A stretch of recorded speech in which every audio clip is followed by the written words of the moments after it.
আসসালামু আলাইকুম। আমি এখন আছি মদনখালী কেন্দ্রীয় কবরস্থানে। আর আমার সামনে অনেকগুলো কবর দেখতে পাচ্ছেন। যারা এই কবরে শুয়ে আছে তারা একটা সময় অনেক স্বপ্ন দেখতো। তারা একটা সময় স্বপ্ন দেখতে দেখতে তারা কিন্তু আজকে কবরবাসী হয়ে গিয়েছে। আসলে এই দুনিয়াটা এমন একটি জায়গা যেখানে আপনার প্রতিনিয়তই পরীক্ষা হয়। আজকে আমি দুনিয়াতে বেঁচে আছি, কালকে আমি দুনিয়াতে নাও থাকতে পারি।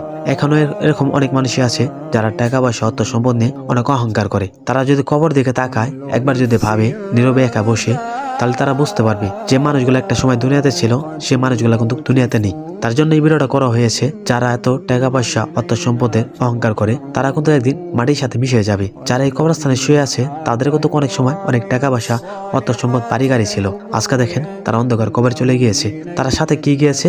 3 টুকরো কাপড়ের কাপড়, 3.5 হাত মাটি, বাঁশের চাটাই আর কিছু বাঁশ। যে টাকা পয়সা এত বড়াই করছো, এই যে সামনে যে কবরটা দেখতে পারছো না, এই কবরে সব কিছুই মিশে যাবে। আপনার আত্মীয় স্বজন পাড়াপড়শি তখন আপনাকে শেষ বিদায় দিবে, চোখের পানি ছাড়া আর কিছুই দিবে না। হয়তো কিছুদিন আপনার মনে রাখবে, তারপর আপনাকে ভুলে যাবে। আসলেই টাকা পয়সা ধন সম্পদ নিয়ে অহংকার করতে নেই, কারণ আপনার মাটির তৈরি মানুষ একদিন মাটির সাথে মিশে যাবেন। যদি আমি কিছু ভুল বলে থাকি ক্ষমা দৃষ্টি দেখবেন। সবাই ভালো থাকবেন, সুস্থ থাকবেন। আসসালামু আলাইকুম, আল্লাহ হাফিজ।